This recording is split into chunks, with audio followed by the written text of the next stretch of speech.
Merci Ludovic, merci au Cercle Bayard pour l'invitation et merci à vous d'être venus si nombreux ce soir. Juste avant de commencer, j'ai une petite question que je pose systématiquement, puisque maintenant, voilà, ça fait plusieurs dates que je fais ces conférences. Et pardon ? Oui, vous entendez pas ? Enfin, c'est comme vous voulez, si vous préférez avec le micro, ça me va. Ok, c'est beaucoup mieux. Ok, on va faire ça alors. Donc j'ai une petite question pour vous. Qui, dans cette salle, a un parent ou un grand-parent qui était ouvrier ou paysan ? Qui est, oui. Qui est ou qui était, hein. Qui est ou qui était. Ok. D'ailleurs. Qui, dans cette salle, est ouvrier ou paysan aujourd'hui ? Oh. Ouais, peut-être.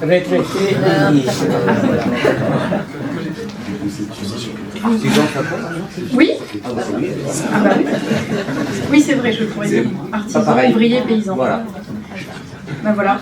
Ceci dit, vous avez sous les yeux quand même ce qu'ils ont fait à la France, c'est-à-dire l'évolution de la France, qui a été, en 50 ans, vidée de ses moyens de production et dont les producteurs, donc les artisans, les ouvriers, les paysans ont été peu à peu évincés.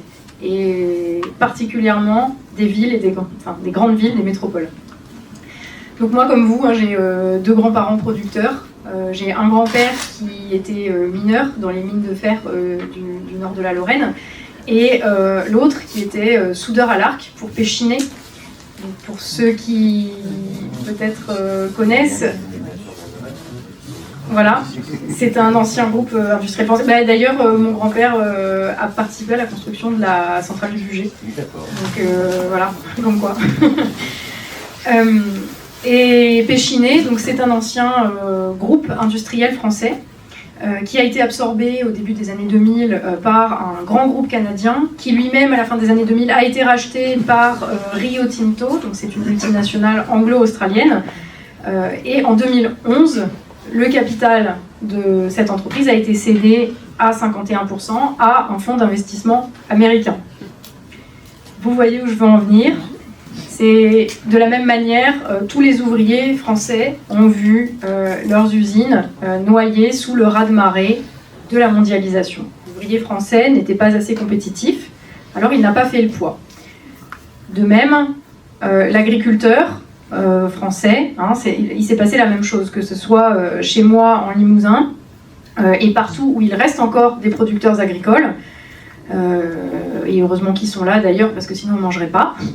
Mais il reste encore un certain nombre d'agriculteurs qui sont là à ne pas compter leurs heures, pour pas même un SMIC. Et c'est exactement la même chose qu'ils ont dénoncé en ce début d'année et qu'ils s'apprêtent à dénoncer à nouveau en s'apprêtant à bloquer le pays, de ce qu'ils disent en tout cas. C'est-à-dire le marché global, libre, qui les laisse seuls dans l'arène de la concurrence prétendument libre et non faussée mondiale. Donc eux non plus ne pèsent pas bien lourd face aux fonds d'investissement qui détiennent la terre en Ukraine, qui font travailler des ouvriers agricoles pour 50 € la semaine et par qui ils voudraient les remplacer. Et ils ne pèsent pas non plus très lourd face aux normes qu'on leur impose, mais qui ne pèsent pas sur les produits d'importation. Donc la France, dans la mondialisation, ne pèse pas bien lourd. Et ce qui est terrible, c'est que ce processus s'est fait en silence, dans un contexte où la crise est devenue un état permanent, où le chômage atteint les 10%, où l'inflation prive les Français de biens de plus en plus essentiels. Vous me direz, ces biens essentiels, ils commencent aussi à manquer de plus en plus souvent, donc à la limite, que les Français puissent se les payer ou pas, de toute façon, on ne les produit plus sur le sol français. Donc on en arrive à une situation où, en plus de l'inflation galopante, de la hausse des taxes et des prélèvements obligatoires, et dans le même temps de la diminution de l'accès aux services que les dites taxes et prélèvements obligatoires devraient servir à payer, on en arrive à une situation où on se demande où va l'argent. C'est comme s'il y avait une machine à piller, à saigner la France, qui avait besoin de toujours plus comme un monstre insatiable. Et tout ça, ça a été passé sous silence. Et pire encore, on attend des Français qu'ils s'habituent à cela, à cette situation, qu'ils s'habituent à l'intolérable, comme si c'était normal, qu'ils s'habituent à vivre dans l'insécurité permanente, qu'elle soit physique, financière, matérielle, ou encore même quant à leur identité. Il semble très difficile de croire qu'il y a encore 50 ans, on pouvait se promener dans les rues sans trop craindre un coup de couteau. C'est pas à vous, grenoblois, que je vais apprendre cette réalité. Difficile aussi de croire que nos anciens allaient bosser en se disant que quoi qu'il arrive, ils retrouveraient du travail le lendemain. Je vais vous donner l'exemple de mon grand-père qui, lui, il faisait grève, mais aussi pour les autres. C'est-à-dire que quand son usine n'était pas en grève, il allait aussi organiser les piquets de grève pour les autres. Et s'il se faisait virer, de toute façon, il savait qu'il trouverait un boulot le lendemain. Voilà, ça paraît être dans une réalité parallèle. Difficile de croire aussi que si le pire venait à arriver, la sécurité sociale, payée par les cotisations de tous, nous prendrait en charge, prenez les gens en charge à l'époque en tout cas, comme un filet de sécurité. Donc la réalité où on n'a pas cette espèce de sentiment affreux, permanent, que tout est en train de s'effondrer, sauf les taxes et la mortalité infantile, et puis les prix aussi, accessoirement. Cet affreux sentiment-là, c'est difficile de croire qu'il n'a pas toujours existé, qu'on n'avait pas toujours pour horizon qu'une tiers-mondisation toujours plus avancée de notre pays, dans tous les sens du terme. Je suis arrivée, parce que là je vous dis c'est la 4e ou la 5e conférence que je fais, et quand je suis arrivée à Lyon, à Paris, à Limoges un peu moins, mais à Grenoble aussi, j'ai été systématiquement frappée par l'insouciance qui règne dans ces grandes villes. C'est cette impression que c'est une autre réalité, que c'est une réalité parallèle, complètement coupée de là d'où je suis. C'est un village du Limousin, comme il y en a un certain nombre. Et j'ai eu cette impression que dans ces métropoles, en fait, on s'est autonomisé, on a fait sécession, on vit sans vraiment trop de soucis du monde extérieur, de ce qui se passe à l'extérieur de ces citadelles modernes, où la vie n'est pas rythmée, contrairement à ce qui se passe dans la France périphérique, par les pénuries, par la hausse des taxes, par l'installation forcée de panneaux solaires ou d'éoliennes dont on ne veut pas, par des coupes rases dans les forêts. Et pourtant, tout ce qui permet aux gens ici de vivre, et dans les autres métropoles, bien sûr, ça a été produit quelque part par quelqu'un. Et ça a été produit précisément dans ces territoires dont les dirigeants et de nombreux citadins n'ont absolument cure. Que ce soit la nourriture, que ce soit les bâtiments, ils ont été construits par des gens qui n'habitent pas ici, a priori. Tout ce qui est utilisé ici et qui est pris pour acquis, vient d'ailleurs. Et cet ailleurs, ici, n'en a absolument pas conscience. C'est vraiment comme s'il y avait deux mondes, sauf que l'un a oublié qu'il dépend de l'autre. Alors l'idée de ce livre, il est venu le temps des producteurs, il part un petit peu de ce constat, celui que nous faisons tous aujourd'hui, en tout cas, si vous êtes ici, c'est pas pour rien, je suppose. Et la réalisation du livre, par contre, il a été le fruit d'une volonté de comprendre ce qui se passe, dans notre pays. Parce que les choses ont un sens. L'histoire n'est pas absurde. Il peut y avoir des événements, des catastrophes épisodiques qui arrivent, mais il y a des décisions politiques qui nous ont conduits à la situation dans laquelle nous sommes aujourd'hui. Elles ne sont pas le fruit du hasard et la France ne s'est pas tiers-mondisée par l'opération du Saint-Esprit. Donc, quant à la publication du livre, je ne sais pas si on aura le temps d'en parler, mais il a fallu pas mal de pugnacité et de volonté de défier le sort. Ceux qui suivent la chaîne en savent quelque chose, mais il y a aussi des choses que vous ne savez pas et que je vais vous révéler là, a priori. Bref, tout cela, tout ce qui se passe aujourd'hui a un sens, encore s'agissait-il de le trouver.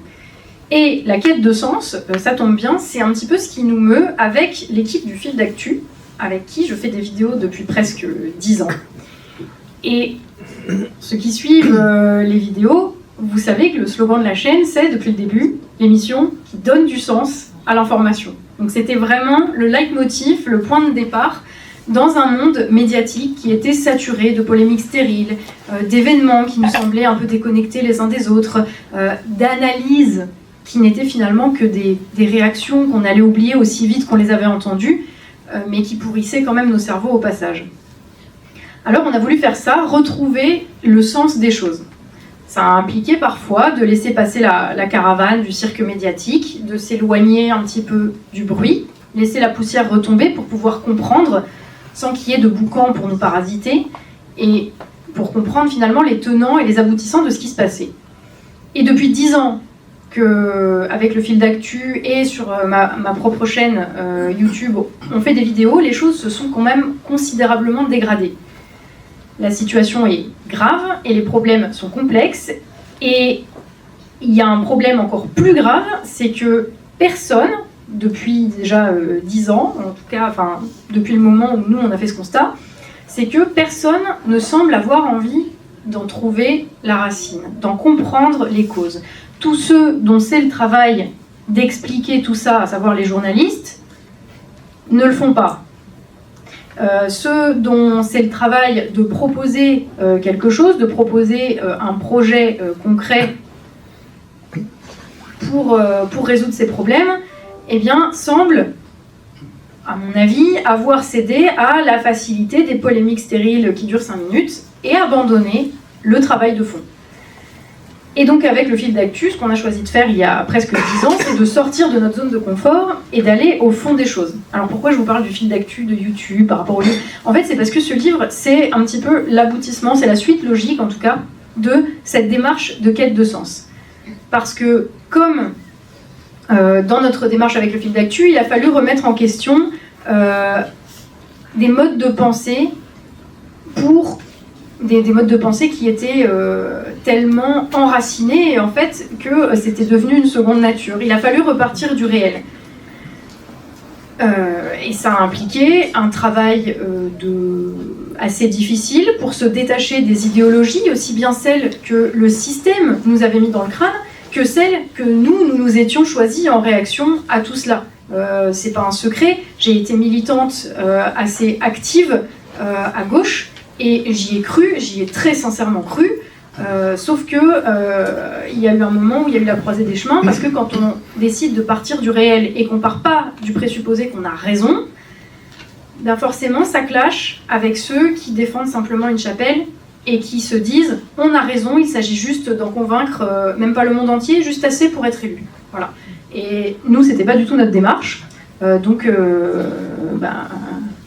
il y a eu un petit peu sécession avec ce monde-là. Et d'ailleurs, ceux qui ont refusé cette démarche, au Fil d'Actu, en tout cas, sont retournés dans les rangs des militants, où aussi on avait été formés. Voilà. En tout cas, on en est arrivé à une conclusion, à ce moment-là, qui est aussi devenue un point de départ. Non seulement c'est la merde, mais en plus, rien de ce qu'on a à disposition ne nous permet d'expliquer ce qui se passe de manière satisfaisante. Rien que ça, rien que d'expliquer et de comprendre, il n'y avait rien qui nous satisfaisait. Alors c'est un petit peu le risque quand on envoie balader tout plein de schémas toxiques et foireux. Pardon. Je parle avec les mains, du coup le micro bouge. Excusez-moi. Bref, on se retrouve seul pendant un moment. On se retrouve obligé d'apprendre par soi-même, obligé de se forger soi-même à la fois une boussole, des outils, de dessiner soi-même les cartes de où on veut aller, c'est assez déroutant et c'est très compliqué parce qu'il faut se former, il faut remonter à la racine du mal qui nous ronge. Donc pendant plusieurs années, c'est ce qu'on a fait en tournant autour de la vérité, en essayant de la trouver mais sans véritablement la saisir. Et c'est parce qu'elle avait en fait été bien cachée par ceux qui avaient un intérêt pour mieux piller la France. En tout cas, pour mieux la piller sans qu'on se rende compte de rien. Et donc on était là, on a passé des années à chercher, et vous l'avez vu si vous suivez les vidéos, on a fait des vidéos de moins en moins nombreuses, de plus en plus longues, avec de plus en plus de fond. Ce que vous n'avez pas vu par contre, c'est qu'on était là à s'arracher les cheveux pour comprendre les tenants et les aboutissants, à passer 3 mois à écrire, à réfléchir, à lire, à essayer de comprendre ce qui se passait. Et donc parfois on a saisi un petit peu une part du réel, grâce à des moments comme les Gilets jaunes justement, ou grâce à des auteurs, ils ne sont pas assez nombreux donc on va leur rendre ce qui est à eux aujourd'hui. Je pense notamment à Christophe Guilluy, le fameux théoricien de la France périphérique, qui est un des rares, sinon le seul intellectuel un petit peu médiatisé à ne pas prendre de haut qui que ce soit, mais à essayer de donner un état des lieux factuel. En présentant la fracture entre les gagnants et les perdants de la mondialisation. Et ça avait le mérite au moins d'être autre chose que la bouillie intellectuelle servie par Jérôme Fourquet, où il y a la France qui fait du yoga et la France qui va chez Ikea. Bon, pour l'analyse, on repassera. Mais voilà, dans tous les cas, malgré la présence très utile de Christophe Guilluy, on n'était toujours pas satisfait, parce que bon, Guilluy, vous le savez, c'est un géographe, donc c'est peut-être ça qui fait d'ailleurs qu'il reste dans le concret et dans le réel. Mais nous, on avait une volonté de comprendre ce qui se passait aussi au niveau social et politique. Et donc, on n'était toujours pas satisfait. Ça ne nous permettait pas d'expliquer ni comment, ni pourquoi on en est arrivé là où on en est, avec l'impression qu'il y a 2 mondes qui coexistent en France en parallèle. Et c'est clairement pas uniquement une histoire de géographie et de fracture entre les villes et les campagnes. Donc, on s'est mis à remonter plus loin. On s'est mis à remonter dans les années 70, parce que c'était là qu'il nous semblait qu'il y avait eu un certain nombre de tournants pour la France et pour le monde occidental. C'est là qu'arrive le début de notre déclin industriel et des délocalisations. C'est le début de la crise comme état permanent. C'est vraiment l'essor de la mondialisation des échanges, de la libre circulation des capitaux, des biens et des personnes. C'est aussi la souveraineté du dollar qui s'établit de manière hégémonique. C'est l'imposition dans les ministères et dans les hautes administrations de dirigeants et de cadres issus de la finance, des banques d'affaires. C'est l'explosion du nombre de fonctionnaires et de cadres et la diminution du nombre d'ouvriers d'une manière qui n'était pas imputable à la mécanisation. C'est le moment où l'on intègre de plus en plus le marché européen. C'est le moment où la classe moyenne se développe et se met à inclure tout le monde, et où tout le monde finalement se met à faire des études supérieures. Donc il y avait quelque chose en tout cas de concomitant au tournant des années 70. Sachant aussi que dans les années 70, c'est Grenoble. C'est la dernière fois que le budget de la France a été à l'équilibre ou excédentaire, c'est en 1973. Donc il y avait quelque chose à creuser de ce côté-là. Donc on a encore cherché quand même un petit moment, jusqu'à ce qu'un jour d'avril 2023, la lumière s'allume. En fait, Tommy, notre rédacteur au fil d'actu, mon fiancé qui est là-bas, était en train de lire un ouvrage sur l'industrie qui avait été écrit à la fin des années 60. Et l'auteur parlait de l'APIB. Voilà, au détour d'une page, il tombe sur l'APIB. Et il se dit, mais c'est une erreur de typographie, qu'est-ce qui se passe? Et en fait, cette erreur de typographie, l'APIB, se répète et se répète et se répète à travers tout le livre. Et en fait, c'était pas une erreur. C'est que jusqu'au milieu des années 70, en fait, pour mesurer l'état de notre économie, pour mesurer l'index principal en fait, qui indique la richesse en France, c'est l'APIB, la production intérieure brute. Non, mais c'est très important. Ça a l'air tout petit comme ça, mais c'est qu'en fait, le PIB, donc le produit intérieur brut, a été inventé puis imposé en 1976. Et ensuite, il a été recalculé pour s'appliquer à toute la comptabilité nationale depuis qu'elle existe, à savoir depuis la fin de la Seconde Guerre mondiale. Donc en fait, la production intérieure brute a été effacée de l'histoire. C'est le PIB depuis que la comptabilité nationale existe. Donc, je ne vais pas vous refaire toute la vidéo parce que vous avez vu cette vidéo qui a vraiment été un moment tournant pour nous au fil d'actu. C'est ce moment où on a compris ça. Pourquoi ? Parce que, en fait, ce petit article, passer de la production au produit intérieur brut, ça implique une redéfinition fondamentale de la notion même de richesse. Une rupture dans la manière dont on la calcule, évidemment une réorientation des politiques qui visent à son accroissement, du coup, et jusqu'à la modification des représentations collectives, de ce qu'on s'imagine collectivement être la richesse. Donc jusqu'en 1976, la richesse était calculée en fonction de la production. C'était sur une base matérielle. Voilà, qu'est-ce qu'on produit, combien de tonnes d'acier, combien de locomotives. Voilà, c'était assez, on pourrait dire que c'était assez basique, que l'indicateur n'était pas parfait, mais il était celui-là. À partir de 1976, le PIB se met à inclure la création de biens et de services à partir de valeurs s'échangeant sur un marché. Donc, c'est-à-dire qu'il se met à inclure tous les services non marchands et les activités non matérielles, les assurances, les crédits que la banque va prêter aux personnes, les employés domestiques, l'administration. Il a même été mis à jour en 1993 pour intégrer tous les investissements immatériels. Jusqu'à aujourd'hui, vous le savez parce que le maire de Grenoble, Éric Piolle, en a parlé à la télévision il y a quelques semaines, pour une fois qu'il n'y a pas de conneries, pardon, où aujourd'hui, dans le PIB, on inclut même le trafic de drogue et la prostitution. Voilà. Donc ça, tout le monde le sait. Ce que vous savez peut-être moins, c'est que si vous êtes propriétaire de votre logement, est inclus aussi dans le PIB le loyer que vous vous verseriez à vous-même si vous en étiez locataire. Voilà. Et c'était... Non mais c'est dingue, hein. Voilà, vous contribuez au PIB. Et c'était la pièce, en fait, qui manquait à notre puzzle. C'est qu'à partir de là, tous les constats viennent s'imbriquer pour former un tableau cohérent. Le PIB, en fait, a été un outil, enfin c'est un outil encore aujourd'hui, qui a été utilisé pour masquer la chute de la production matérielle en France, pour masquer la désindustrialisation et pour masquer surtout ce qui aurait été finalement une très très grave crise économique qui de fait dure depuis 50 ans. Donc, comme je vous le disais, depuis 73, les comptes de la France n'ont jamais été à l'équilibre, malgré l'imposition du PIB. Et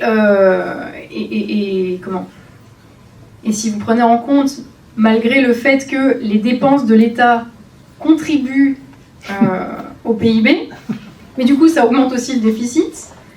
Donc c'est une manière complètement foireuse, on va le dire franchement, c'est une manière complètement foireuse de donner l'illusion qu'on est un pays riche alors qu'on est en train de s'effondrer. Voilà, pour résumer, c'est à peu près ça. Et donc là, tout se met à prendre sens en fait quand on comprend ça. Et au final, le PIB a servi à quoi ? À masquer la réalité, à savoir que la France s'appauvrissait, qu'elle produisait de moins en moins de richesses. Et de la même manière, pourquoi, à partir du milieu des années 70, sous Valéry Giscard d'Estaing, est-ce que l'État s'est mis à embaucher quantité de fonctionnaires pour masquer la désindustrialisation et pour compenser aussi, pour essayer de reconvertir tous les ouvriers victimes des délocalisations qui se retrouvaient au chômage. Donc c'est ainsi qu'en 1974, on était à 3,4 millions de fonctionnaires. En 1980, 3,9 millions, donc sous Giscard, augmentation de 500 000 fonctionnaires, quand même, on a souvent tendance à imputer le truc à Mitterrand, c'est même pas lui qui a commencé. En 95, 4,5 millions, en 2007, 5 millions, et en 2017, 5,5 millions. Ça ne fait que diminuer, ça ne diminue que depuis l'ère Macron. Là où les ouvriers, eux, en 1970, ils étaient 7 millions, représentant 40% de la masse salariale.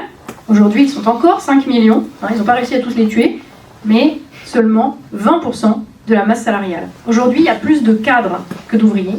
Il y a plus de fonctionnaires que d'ouvriers. C'est délirant. C'est délirant. Et de la même manière, si vous vous rappelez, pour certains qui ont pu vivre cette période, c'est que dans les années 70-80, on nous a vendu la classe moyenne qui était sur toutes les lèvres. Cette classe de service où finalement dont la France allait être constituée, qu'il n'y aurait plus besoin d'aller se casser le doigt à l'usine, il n'y aurait plus besoin de produire quoi que ce soit, puisque les Chinois allaient le faire pour nous, ensuite les pays d'Europe de l'Est après l'effondrement du bloc soviétique. Et en fait, si on nous a vendu ce mythe de la classe moyenne, c'était à nouveau là aussi pour oblitérer la réalité du caractère fondamental de la production. Et on se rend compte que, du coup, les années 70, c'est le moment où les dirigeants, en fait, tentent de nous masquer cette réalité. C'est le moment aussi, coïncidence, où un grand changement s'opère au sein de la classe dirigeante. Alors, quand je dis classe dirigeante, je parle de la classe qui contrôle la production. Sinon, voilà, parce que il y a beaucoup de définitions. Quand je parle de classe dirigeante, de toute façon, une société, elle est organisée comme ça. Elle s'organise en fonction de sa production, puisqu'elle s'organise en fonction de comment on mange, comment on se chauffe et comment les gens survivent. Donc il y a besoin d'organiser la production de la manière la plus efficace et efficiente possible, afin que les gens puissent tous manger et pas trop se taper dessus, en gros. Voilà. Donc la classe dirigeante, c'est la classe qui contrôle et qui organise la production. Et il se trouve que dans les années 70, la classe dirigeante d'alors se fait remplacer. La classe dirigeante d'alors, c'était qui? C'était les grands capitaines d'industrie qui, au sortir de la guerre, au sortir de la Seconde Guerre mondiale, avaient dû faire un certain nombre de compromis. Notamment parce que certains avaient collaboré avec l'ennemi. Donc, ils n'étaient pas trop en position de force, donc ils avaient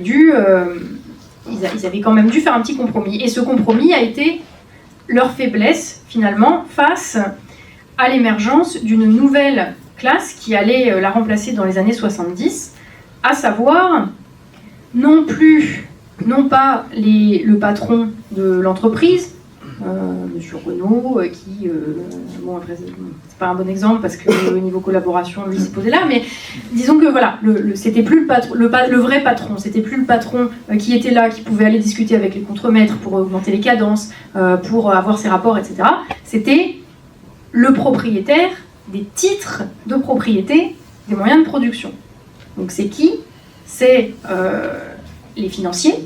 Donc c'est les actionnaires, sont ce qu'on appelle généralement les actionnaires, mais aussi, on a plus tendance à l'oublier, toutes les entreprises qui gèrent les actifs, qui gèrent les actions, qui gèrent des portefeuilles entiers d'actions à valeur de milliards aujourd'hui, et qui les placent en fait pour que ça rapporte à leurs clients. Le plus connu, gestionnaire de portefeuille le plus connu, et que vous connaissez sans doute, puisqu'il est lié à notre cher président, c'est BlackRock. Voilà. Donc, dans les années 70, les anciens capitaines d'industrie patriotes se sont retrouvés remplacés par des financiers qui étaient internationaux, qui n'étaient par définition, qui n'avaient pas de patrie. Voilà. Et ce qui s'est passé dans les années 70, c'est exactement ça. C'est une prise de pouvoir sur la production par une nouvelle classe. Et cette classe, c'est la finance, c'est la bourgeoisie financière. Alors, bien sûr, quand je dis nouvelle, elle existait déjà. Mais, disons qu'ils étaient très éparpillés avant. C'était une partie de la bourgeoisie, c'était les banquiers, ça pouvait être des gestionnaires de portefeuille, mais à la faveur de circonstances que je détaille beaucoup plus dans le livre, parce que, désolé pour le temps, mais voilà, à la faveur donc de circonstances matérielles, de possibilités de trader, d'échanger les actifs de manière beaucoup plus rapide que ce n'était le cas avant, à la faveur du déclin aussi d'une bourgeoisie industrielle qui était affaiblie par les compromis qu'elle avait dû faire au sortir de la guerre, eh bien, la bourgeoisie financière prend l'ascendant sur son homologue bourgeoisie industrielle. Et elle prend aussi de fait l'ascendant sur le monde occidental. Donc, à partir de ce moment-là, les anciens capitaines d'industrie deviennent de simples gérants au service de leur maître, au service des véritables propriétaires des usines, à savoir donc les détenteurs des titres de propriété qui imposent leurs objectifs, leur agenda de gouvernance des entreprises. Donc effectivement, autant dire qu'à ce moment-là, le patron patriote, c'est terminé. Et malheureusement, bien malheureusement, personne à l'époque n'a pris la mesure de ce qui s'est passé. Parce que c'est le principe d'une révolution de palais, ça se passe dans le palais, et puis à l'extérieur, ça se fait sans bruit. Et d'ailleurs, aujourd'hui, il n'y a toujours personne qui s'est vraiment rendu compte de la supercherie, que ce soit d'un côté les marxistes pour qui le petit chef d'entreprise c'est un méchant patron comme Bernard Arnault, le super riche, ni les libéraux de l'autre côté qui croient encore que c'est en dérégulant plus le marché et donc en donnant plus de pouvoir aux financiers que la solution sortira. Donc de tous les côtés de l'échiquier politique, malheureusement aujourd'hui, on a, et ce depuis 50 ans, malheureusement, des idiots utiles. Et encore plus malheureusement, les gens qui sont au service de cette bourgeoisie financière, ils sont aujourd'hui à la tête de la France. Parce que, évidemment, une révolution de palais, c'est pour prendre le pouvoir, pas uniquement sur le palais, c'est pour prendre le pouvoir sur toute la société. Donc ça implique de refonder l'État et les institutions pour mettre la société à conformité avec le projet des nouveaux chefs, en fait. Et c'est ce qui s'est passé dans les années 70. On a vu ce basculement du rapport de force au sein de la classe dirigeante induire des bouleversements profonds au sein de la société. Et la France, comme les autres pays occidentaux, a vu son économie, son système politique, ses institutions réorganisées en profondeur et de manière assez rapide. En une dizaine d'années, c'était plié. Alors pourquoi ? Parce que l'organisation sociale d'un pays correspond à la volonté de sa classe dirigeante. Si demain, l'un de vous arrive à la tête de la France, vous allez évidemment organiser la société de manière à servir les intérêts que vous défendez, que ce soit des intérêts personnels ou des intérêts collectifs, les intérêts de votre groupe. D'ailleurs, est-ce qu'il y a quelqu'un qui prévoit de défendre d'autres intérêts que ceux de la France ? Non, parce que comme ça sera plus simple, on sait qu'on ne vote jamais pour vous. Si les intérêts de la France correspondent à ceux de l'humanité en son ensemble. Oui. C'est assez métaphysique un peu là. Ah non, absolument pas, c'est responsable. Et c'est humaniste. D'accord. Donc la bourgeoisie financière, qui a eu les coups des franches dès les années 70, eh bien, elle a fait exactement ça. Elle a entrepris de réorganiser la société de manière à servir ses intérêts. Donc qu'est-ce qu'elle a fait ? Elle a supprimé les entraves à la libre circulation des capitaux, des biens et des personnes. Elle a organisé les pays où c'était elle qui dominait, à l'image qui lui convenait. Donc pour ça, qu'est-ce qu'elle a fait ? Eh bien, elle a placé tous ses agents dans les ministères, dans les hautes administrations. On en arrive aujourd'hui à la situation où l'ancien ministre et auteur à succès, Bruno Le Maire, lors de son audition là, cette semaine, qui nous expliquait, mais comme si c'était tout à fait normal, que le travail des agents du ministère de l'économie et des finances, c'était de placer les actifs de la dette française au meilleur taux auprès des agences américaines. Il dit clairement que oui, il a rencontré les représentants de ces agences. Donc il nous le dit clairement, l'État français et ses agents sont aujourd'hui au service de la finance, qui est américaine en l'occurrence, mais qui est surtout internationale. Donc ceux qui font l'État, eh bien, sont inféodés à cette nouvelle classe dirigeante. Et ils vont remodeler l'État et les institutions pour la servir. Et au-delà, en plus de ça, ils ont évidemment, il faut plus que la légalité, donc il faut aussi une hégémonie culturelle. Donc qu'est-ce qu'ils ont fait? Eh bien, il y a toute une élite culturelle et médiatique acquise à sa cause qui a servi à propager cette vision du monde, cette idéologie où la finance était tout à fait légitime à régner et où tout allait pour le mieux dans le meilleur des mondes ainsi. En tout cas, c'était son intérêt. Alors, quel est l'intérêt de la finance? Honnêtement, vous êtes propriétaire de titres de propriété d'entreprise à l'autre bout du monde. Qu'est-ce que vous voulez à la fin de l'année? Dividendes. Bah oui, voilà, des dividendes, du profit. C'est pas un jugement de valeur, hein, c'est un fait. Quand on investit, bah, c'est pour avoir un retour sur investissement, sinon on perd de l'argent. Donc l'intérêt de ceux qui possèdent les titres de propriété des entreprises françaises, leur intérêt, c'est pas que les Français y mangent, c'est que ça leur apporte un bonus à la fin de l'année. Donc il faut que ça coûte le moins cher possible en termes de travail, en termes de matériaux. Il faut produire le plus de biens possible, même si c'est de la merde. Et il faut vendre ces biens à des prix les plus élevés possibles. Et encore une fois, c'est légitime. Quand on est un actionnaire basé à New York, on se contrefout que les gens qui fabriquent la voiture Renault se trouvent à Boulogne-Billancourt ou en Chine. Le but, c'est que chaque voiture fabriquée et commercialisée rapporte le plus possible. Donc on va faire ce qu'il faut. Et c'est tout à fait légitime. Le problème, c'est que ce sont ces gens-là qui ont un intérêt qui leur est particulier, qui ont décidé à quoi notre société devait ressembler et qui ont été aidés, pire encore, par d'autres gens qui, eux, avaient pour rôle de ne pas les laisser faire.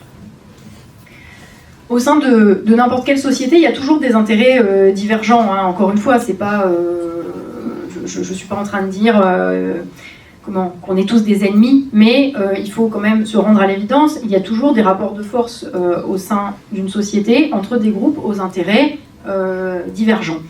Et c'est le compromis entre eux, qui est issu du rapport de force entre ces différents intérêts qui va donner le contrat social. Le contrat social, c'est quoi? C'est tout simplement l'accord tacite entre tous les membres de la société qui pose des règles à respecter, à nouveau, pour qu'on puisse manger, accéder à ce dont nous avons besoin et vivre à peu près en paix sans trop se taper dessus.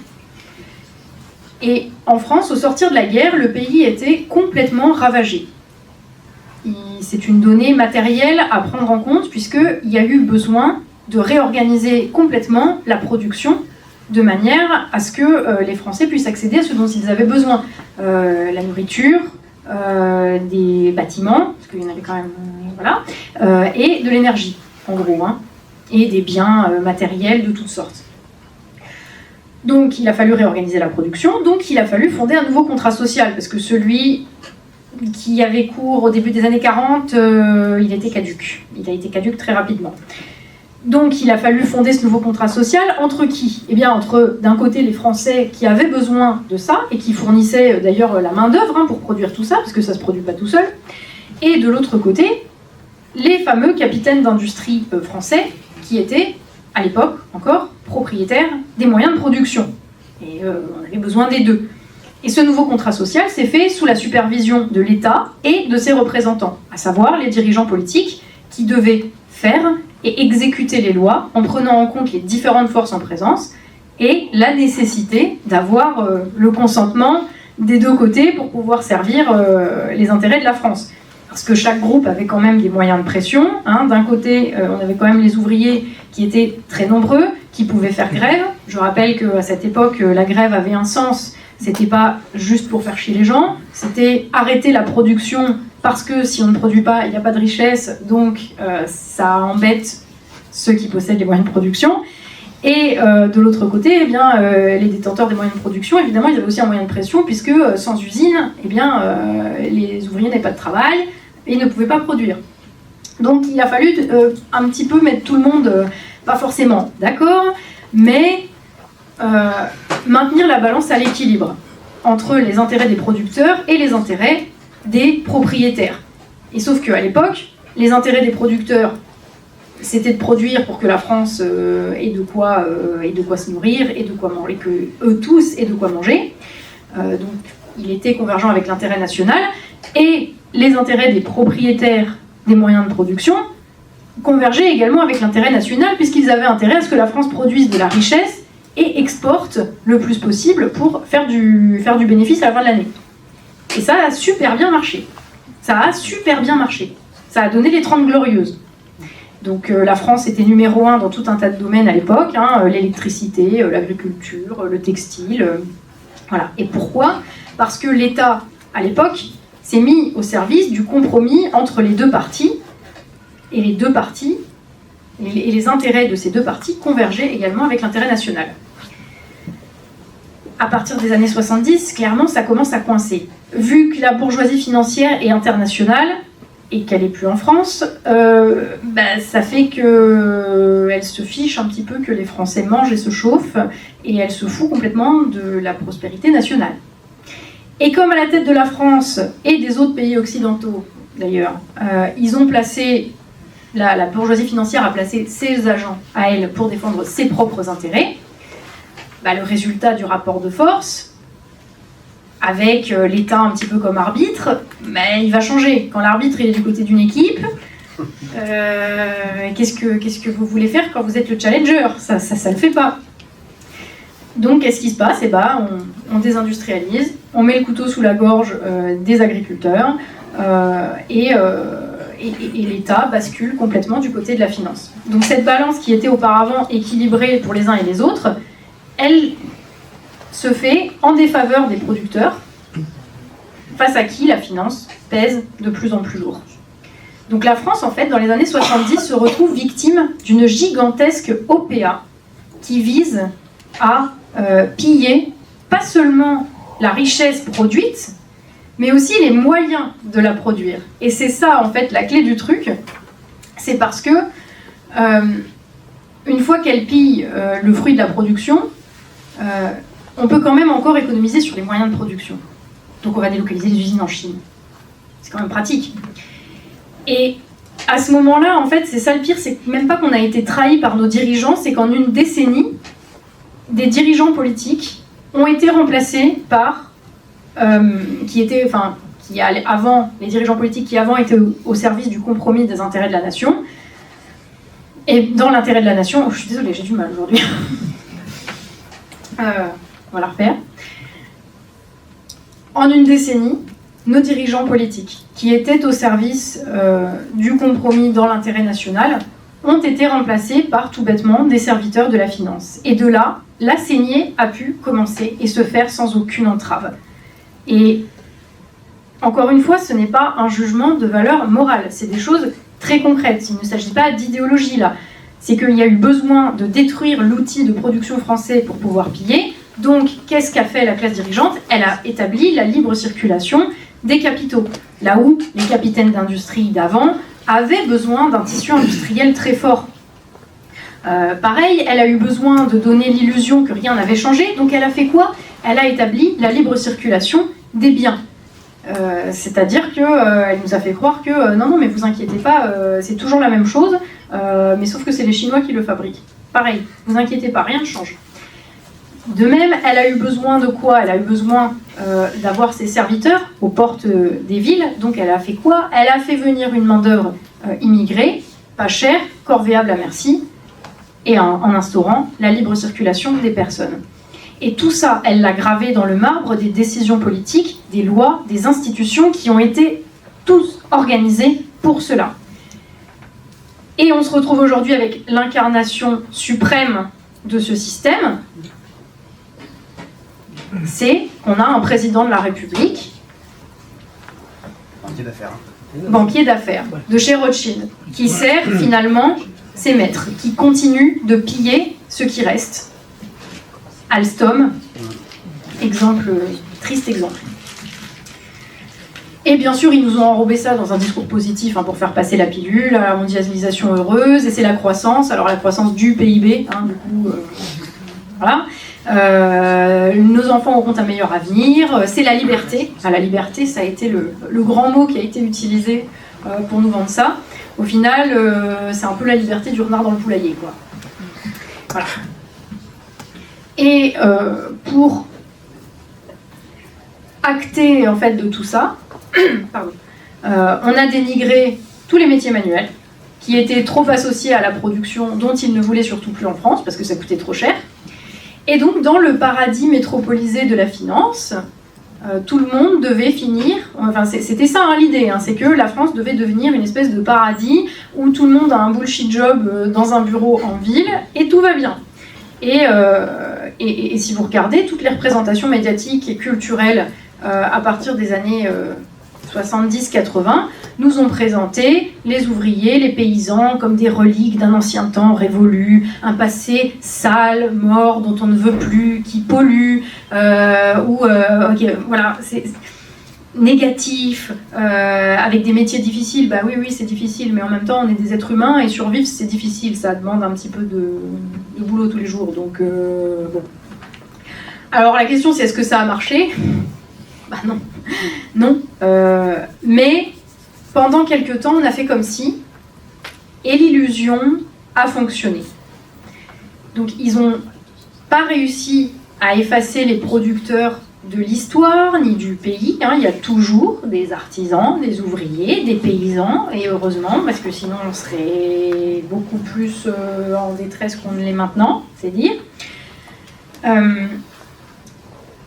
Et ils n'ont pas réussi à les effacer. Mais surtout, il y a une chose quand même qu'ils n'ont pas réussi à effacer, c'est qu'ils ont besoin de production. On a tous besoin de production. Même si c'est les Chinois qui produisent, on a besoin de production quelque part. Donc, tout ce qu'ils ont fait, en fait, c'est effacer les producteurs et la production de leur récit, de leur représentation, de leurs médias. Ça fait 50 ans qu'ils font comme si ça n'existait plus. Ou alors que, effectivement, c'est les usines en Chine qui exploitent les gentils Ouïghours. Voilà. Alors, évidemment, pour réussir à imposer cette représentation médiatique, ils ont aussi fait la démarche concrètement, parce qu'ils ne voulaient plus les voir dans leurs films et dans leurs journaux, les producteurs, donc c'était pas pour les voir tous les jours. Donc qu'est-ce qu'ils ont fait ? Ils les ont virés des villes. Voilà. Et ils les ont exclus de l'utopie mondialisée, mais avec la métropole où tout le monde a un job de service, plus ou moins à haut revenu. Mais voilà. Et tous ces producteurs, en fait, se sont retrouvés dans la fameuse France périphérique, telle que théorisée par Christophe Guilluy, dans la campagne, dans les petites villes, dans les villages. Et c'est ça, finalement, qui explique ce sentiment qu'il y a des mondes parallèles qui coexistent en France quand on arrive de la campagne et qu'on met le pied en ville.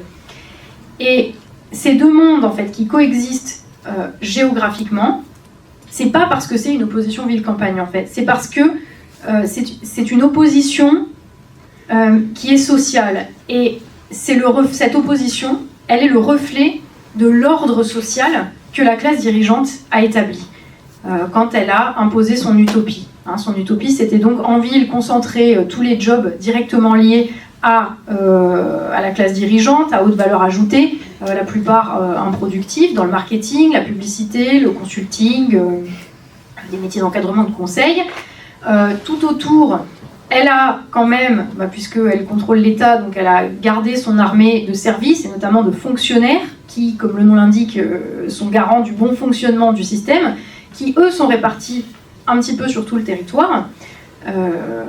Et d'ailleurs fonctionnaires que la classe dirigeante a bien chouchoutés en leur faisant croire qu'ils étaient le centre du monde pendant presque 50 ans, jusqu'à ce que là on arrive quand même un petit peu au bout du modèle, donc ils les chouchoutent un peu moins, hein, mais vu qu'on ne produit plus, c'est compliqué de taxer les gens qui produisent puisqu'on produit de moins en moins.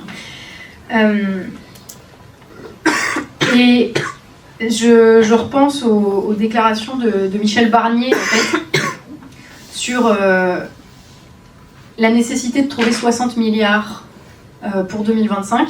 C'est juste pour 2025, il faudra refaire la même l'année d'après. Et il a dit qu'il fallait faire 40 milliards de coupes et 20 milliards de hausse d'impôts.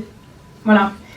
C'est exactement la synthèse du problème, en fait. On ne produit plus, la masse de richesse existante s'effondre, donc on a besoin de redistribuer toujours plus pour pallier les conséquences du modèle.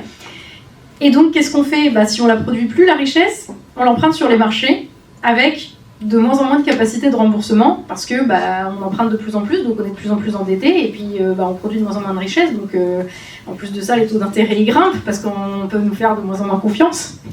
C'est un cercle vicieux qui peut pas bien se terminer, hein, ça déjà. Par ailleurs, ceux-là même que la classe dirigeante avait dorloté, sa classe moyenne, ses services et notamment ses fonctionnaires, il n'y a plus d'argent pour les payer. Donc qu'est-ce qu'on fait ? On est obligé de cesser de leur faire croire qu'ils sont centre du monde et on est obligé de couper, de tailler dedans en fait, donc de diminuer le nombre de fonctionnaires. Par ailleurs, autre gros problème, autre contradiction créée par le modèle social imposé par la classe dirigeante, c'est que la concentration dans les banlieues de populations immigrées vivant dans des conditions assez dégueulasses, sans aucun contrôle, sans aucune politique d'intégration, puisque de toute façon, les politiques d'intégration, ça coûte cher. Donc on va les entasser le plus possible, il nous faut des livreurs Uber, allez, qui viennent de plus en plus. Donc qu'est-ce que ça fait ? Ça crée de l'insécurité, ça crée des tensions communautaires, ça crée de la délinquance, c'est un terreau aussi propice au développement de l'islamisme. Et tout ça, en fait, ce mur du réel, en plus, il est nié par tous les relais médiatiques de la classe dirigeante. Sauf que les Français sont de plus en plus nombreux à le vivre, via le chômage, via l'inflation, via l'insécurité. Et ça crée, autre limite de ce modèle, un ressentiment et une colère qui ne demandent qu'à exploser. Et tout ça fait que... Oui, parce qu'il y a aussi les problèmes créés. Oui, je ne vais pas avoir le temps de développer, mais tous les problèmes créés à l'extérieur de la France. À savoir que les pays, là où on a délocalisé, les pays qui ont produit pour nous, en fait, là, ils commencent à dire on ne va pas continuer à le faire longtemps. Hein. L'essor des BRICS nous montre bien que certains ont accepté de jouer les ateliers du monde, les larbins de l'Occident pendant quelques années, mais que ça ne va pas être ad vitam aeternam. Et que comme ils ont récupéré à la fois les moyens de production, les usines et le savoir-faire, en fait, ils vont pouvoir se permettre de dire la mondialisation, c'est fini. Et il a suffi d'une pandémie, il a suffi d'un virus pour qu'on se rende tous compte à quel point on était dépendant de la Chine, parce qu'on se rappelle tous, en 2020, de nos soignants avec des sacs poubelles en guise d'équipement de protection, parce qu'on n'en fabrique plus en France. Voilà.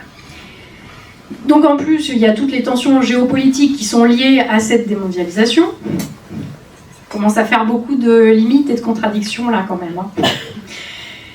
En tout cas, ça fait que pour beaucoup de monde et pour des gens de plus en plus nombreux, l'utopie de la finance mondialisée est devenue cauchemar et que le modèle bat de l'aile. Le problème, c'est que les gagnants du modèle, eux, ils ont intérêt à le rester. Et ils ont intérêt à ce que leur organisation sociale perdure. Parce que sinon, ils disparaissent. Donc, voilà. Et il y a un autre problème là-dessus, c'est que le statu quo ne lui suffit pas à la bourgeoisie financière. Elle doit accroître toujours plus son profit. Parce que le statu quo, pour elle, en fait, c'est équivalent à la mort. Donc, il faut qu'elle pille toujours plus la nation, sans aucune limite. Enfin, les nations, hein, pas la nôtre seulement, mais comme c'est la France qui nous intéresse, on parle de la France.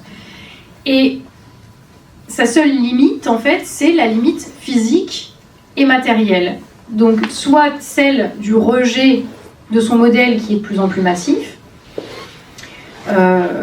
soit celle matérielle et physique de sa propre mort. Et on arrive malheureusement, en France et dans les autres pays occidentaux, à un point de rupture, à une fracture irréconciliable entre, d'un côté, une classe dirigeante dont l'intérêt est très clair. Il est de se maintenir au pouvoir au détriment des intérêts de la France, au détriment de sa capacité à produire ce dont les Français ont besoin. Et donc, un intérêt qui est opposé à celui de la France. C'est même pas qu'il n'est pas exactement en phase. Voilà, c'est qu'il est opposé.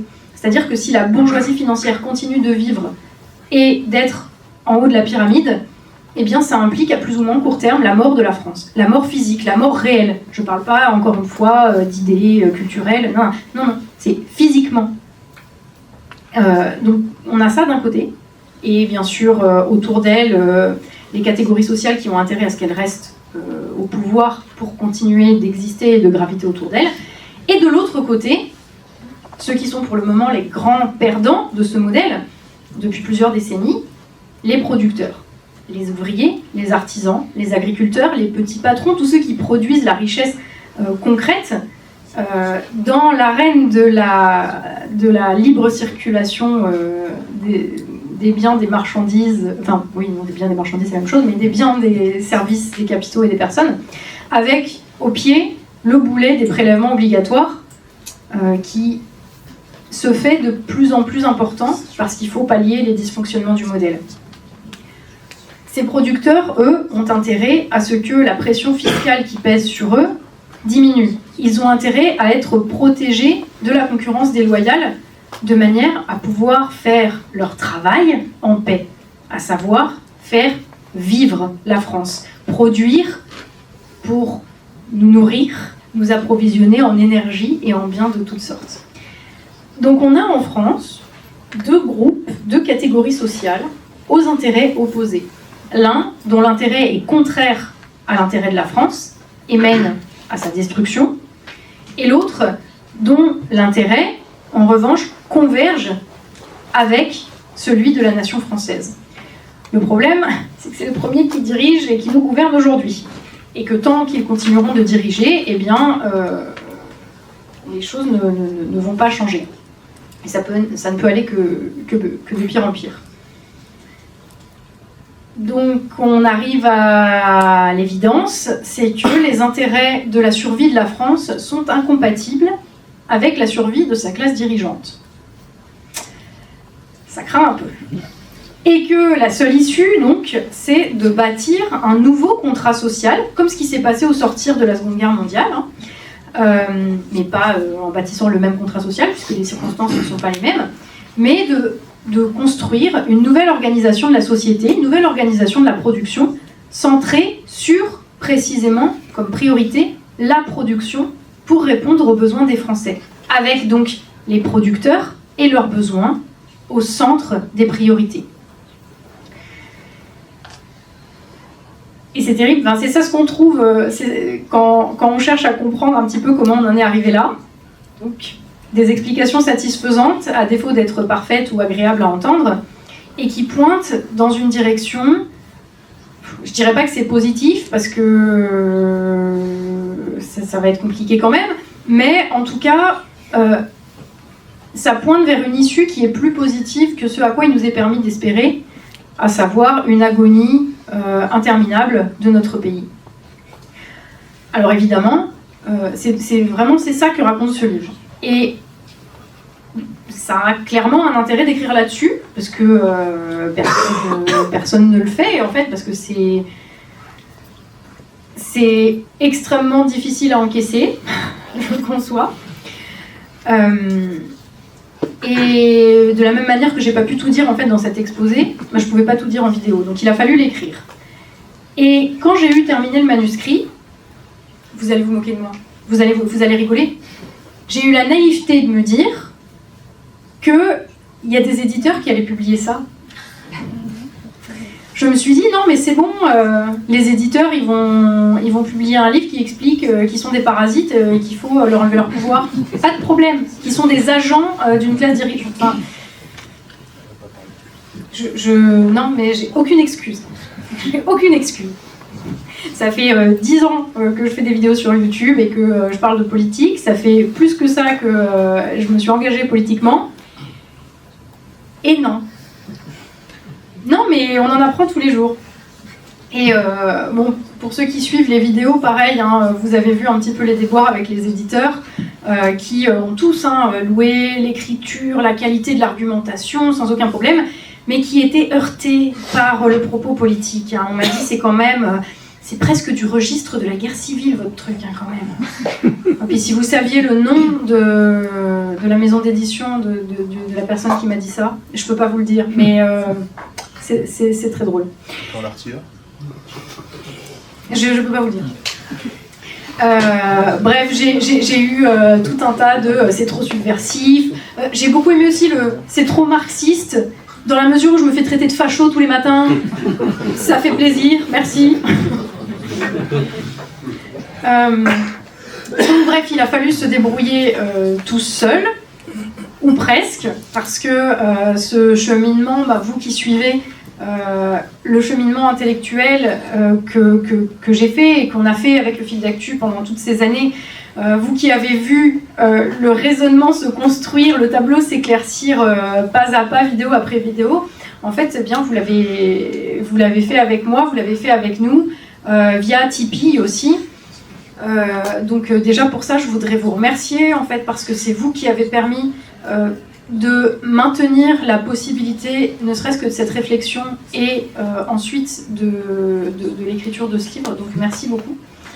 Et je voudrais remercier aussi particulièrement Tommy, mon fiancé, donc, qui est assis là-bas, qui, vous voyez, c'était le destin. Il a une formation d'éditeur.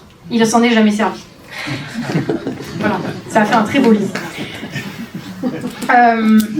Mais alors du coup, vous avez suivi les déboires avec les éditeurs, vous avez suivi les déboires avec les distributeurs, si je ne m'abuse, sur la chaîne. Je ne vais pas vous la refaire. Mais ce que vous ne savez pas encore, c'est les déboires qu'il y a eu avec la Poste. En fait, déjà, la Poste, on s'était renseigné pour envoyer 5000 livres, hein, ça fait quand même 2,7 tonnes, donc il faut un permis poids lourd, un poids lourd accessoirement qu'on ne possède pas. Voilà, donc il y a tout pas mal de logistique à comprendre. Et la Poste s'était proposée pour nous aider et nous offrir des solutions pour envoyer le livre à chaque personne à raison de 10 € par envoi, pour un livre à 22 €. On s'est dit, bon, il doit y avoir une autre solution. Donc, dans nos contacts, il se trouve qu'on connaît des gens qui ont une petite maison d'édition et qui nous ont dit, nous, on a un contrat avec la Poste. Ils nous ont on fait des envois à 3,50 par ouvrage. C'est un contrat en bonne et due forme, signé avec notre cadre représentant de la Poste, hein, donc voilà, avec un contrat. Et donc on s'est dit, super. Donc la condition, c'était que nous-mêmes, on emballe les livres dans chaque enveloppe, qu'on mette les adresses dessus, et qu'on les range dans les cagettes de la Poste qu'on était allé chercher à la Poste. Voilà, ils nous avaient même amené les chariots. Donc, parfait, il était prévu qu'ils passent le 21 juin, le jour du solstice d'été, pour venir chercher donc les 5000 bouquins à vous envoyer. Le mercredi 19 au soir, le patron de la petite maison d'édition qui avait le contrat avec nous appelle et nous dit « Tatiana, tu leur as dit qui tu étais, ils veulent plus, ils m'ont dit qu'est-ce que c'est que ce livre subversif, qu'est-ce que c'est que cette influenceuse ?» On parle donc d'un service public. Hein. Voilà. Il y avait des ordres d'en haut. Visiblement, voilà. Donc ce qui s'est passé, c'est que cette maison d'édition s'est retrouvée dans la mouise, parce qu'ils nous avaient aidés. C'est-à-dire que la Poste leur a annulé leur contrat à eux. Voilà. Donc elle leur a annulé leur contrat à 3,50 € par envoi, et leur a quasiment doublé le prix des envois. Et par-dessus le marché, eux, ils avaient aussi des envois en cours. Donc tous leurs envois ont été bloqués sur des plateformes de distribution. Enfin, des plateformes de tri, dans le centre de tri, je sais plus. Mais enfin, ça a été bloqué. Jusqu'à ce qu'ils payent. Voilà. Donc ils ont payé pour nous avoir aidés. Et ils m'ont dit quand même, non mais t'inquiète pas, ils viendront chercher les livres vendredi. Ouais, ils viendront chercher les livres vendredi. Sauf que j'ai fait de la politique, j'ai lu Le Prince de Machiavel et j'ai lu L'Art de la guerre. Donc je sais que dans ces situations-là, en fait, quand on est petit, il faut bouger le plus rapidement possible pour, voilà, pour passer entre les lignes, parce que sinon ça je craignais en fait que les livres, effectivement, ils allaient venir les chercher, hein, mais je craignais qu'ils finissent dans un fleuve. Eh oui, l'accident. Voilà. Donc qu'est-ce qu'on a fait? On a imprimé pour 30 000 € de timbre jusqu'à 1h du matin. On a collé sur les enveloppes une par une. Voilà, sur les 5000 bouquins. Et puis, il se trouve qu'un ami à nous, qui, je ne sais pas s'il regardera cette rediffusion, mais il est arrivé du ciel. C'est-à-dire qu'il m'a envoyé un message pendant que le gars de la maison d'édition me téléphonait en me disant moi j'ai une camionnette et si jamais vous avez besoin, je peux aider parce que là en ce moment il pleut, il est couvreur, donc je peux pas bosser en ce moment. Donc, ok, tu crois pas si bien dire, t'es libre demain matin à 7h. Et c'est ça qu'on a fait en fait. Et pour corser un peu le truc, parce qu'on s'est dit, bon, on va pas amener ça à notre centre de tri local. Donc on a dispatché, déjà il a bien fallu faire plusieurs chargements, puisque 2,5 tonnes, hein, voilà. Et du coup ce qu'on a fait, c'est qu'on les a emmenés à des plateformes de tri directement, dans 3 départements différents, en 4 ou 5 chargements différents, histoire de se dire, bon... il y a moins de chances qu'il y ait une alarme qui s'allume si jamais il n'y a pas 5000 envois d'un coup. Donc, a priori, à part les pertes habituelles de la poste, tout le monde a reçu son exemplaire. Donc déjà, voilà. Donc voilà, ça c'était la démocratie et la liberté d'expression en France. Et je me suis quand même demandé, mais pourquoi tout ce mal pour un livre précommandé à 5000 exemplaires? Enfin, je veux dire, bon, il y aurait eu 1 million de commandes, je veux bien, là, il y a danger. Mais 5000, et c'est qu'en fait, ils doivent avoir vachement peur quand même pour se donner autant de mal pour un petit bouquin à 5000 exemplaires. Et pourquoi tout ce bordel? C'est peut-être que tout simplement ce qu'il y a dedans, ça tape juste et qui contient une part de vérité. Et la vérité, vous connaissez tous la citation d'Orwell, en des temps de mensonges et de tromperies universelles, eh bien, la vérité devient un acte révolutionnaire. Et c'est un petit peu ça. Admettre aujourd'hui que la seule issue serait de construire une société autour de sa production et de ses producteurs dans l'intérêt de la France, c'est admettre en creux, et c'est même annoncé à la face du monde, que non seulement la classe dirigeante et ses agents ne servent à rien, mais qu'en plus, ce sont des parasites dont l'intérêt s'oppose frontalement au nôtre, à celui de la nation française, cette nation qui pourtant, selon son propre mythe, n'a d'ordre à recevoir de personne. Et c'est tout simplement irrecevable pour eux parce que c'est vrai. Pardon. Et que par voie de conséquence, tant qu'ils dirigent, point de salut n'est possible. Et leur pouvoir réside précisément dans la capacité qu'ils ont à nous faire croire que nous avons besoin d'eux. Sauf que clairement, on n'a déjà pas besoin d'eux pour faire un livre. Déjà, ça c'est bien. Le truc, c'est que si pour empêcher l'effondrement de leur classe et de leur monde, ils doivent tous nous faire mourir jusqu'au dernier, ils le feront. Chez moi, ils pillent le plus possible de bois. Là-bas, ils installent le plus possible d'éoliennes et de panneaux solaires pour ramasser le plus possible de cash avant la fin des subventions. Et ils vont nous arracher avec la fureur de celui qui se sait condamné le peu qui nous reste. Parce qu'ils savent que leur temps est presque révolu. Et ils vont s'accrocher de toute leur force pour tenir un jour de plus. Et si un tout petit bouquin se permet de révéler au grand jour l'imposture, ils sont finis. Donc, aujourd'hui, moi je suis quand même vachement optimiste parce que les mouvements de l'histoire font qu'ils peuvent essayer de détruire l'idée du besoin de production. Ils peuvent essayer de mentir, de nous faire oublier de quoi on a besoin pour survivre. Mais déjà rien que les producteurs qu'ils ont voulu faire disparaître, ils ont survécu. Contre toute attente, ils sont encore là à porter la France à bout de bras, malgré tout ce qu'on leur a fait subir. Et on sait aujourd'hui qu'une nation qui ne produit pas ce dont elle a besoin est condamnée. Alors Victor Hugo disait, il y a encore une citation que tout le monde connaît, mais bon, c'est pas pour rien, rien n'arrête une idée dont l'heure est venue. Sauf qu'ici, il ne s'agit pas d'une simple idée, c'est un mécanisme historique concret qui repose sur l'instinct de survie, sur la force et sur la capacité d'adaptation, aussi bien individuelle que collective, sous la férule d'une classe dirigeante dégénérée, il faut bien le dire. Les producteurs, ils ont appris à survivre. Ils ont développé des compétences, une capacité d'adaptation que la classe dirigeante n'a plus, parce qu'elle vit dans le confort et qu'elle a oublié ce qu'elle devait aux producteurs.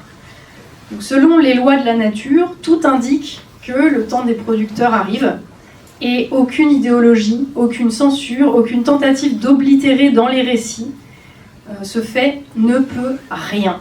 Tout cela ne peut rien contre le réel. Et le réel, c'est que le choix est simple aujourd'hui, la production ou la mort. Le reste appartient à l'histoire et c'est bien sûr à la France de l'écrire. Merci beaucoup.